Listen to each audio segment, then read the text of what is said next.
mga kaibigan, yung seafood empanada dito sa Corimao, Ilocos Norte ay isa sa mga dinadayo ng mga taga Ilocos Norte, lalo-lalo na ngayong pandemic mga kaibigan, dahil alam naman natin na sa ngayon ay dito lang sa Ilocos Norte umiikot ang mga tao dito, kaya nung nag-boom po ang turismo dito sa Corimao, Ilocos Norte ay eto na.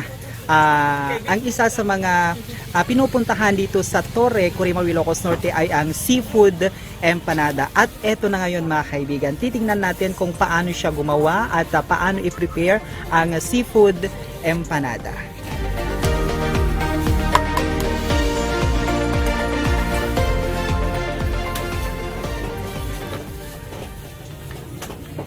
So yung main ingredients po ay papaya din. Papaya tsaka ano. Hindi po nawawala yung papaya at saka yung mongo. Okay sir. Tapos meron po siyang puset. Then yung tahong po. Opo.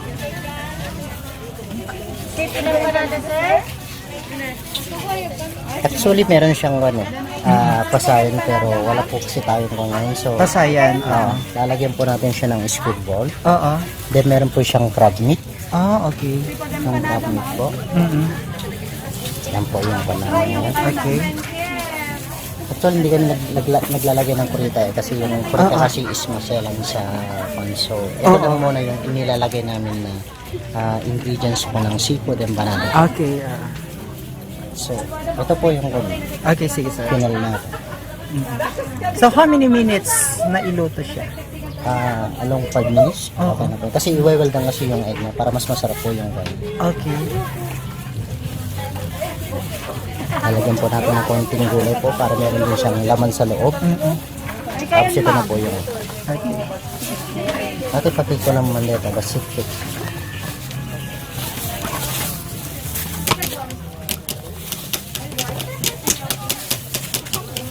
Kung pupunta po dito sa Corimao, sino po ang hanapin nila? So, sa seaside po.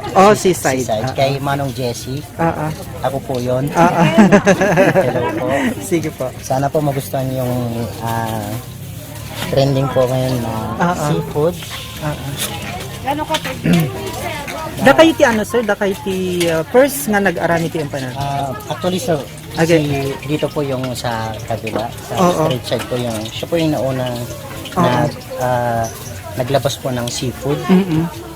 Then, although nung nakita namin na yun naman yung parang patok dito is trinay din namin yung one. Pero hindi po yung exactly po na lahat po yung ingredients niya ay kinuha din namin. So, parang gumawa din kayo ng sarili ninyong ingredients.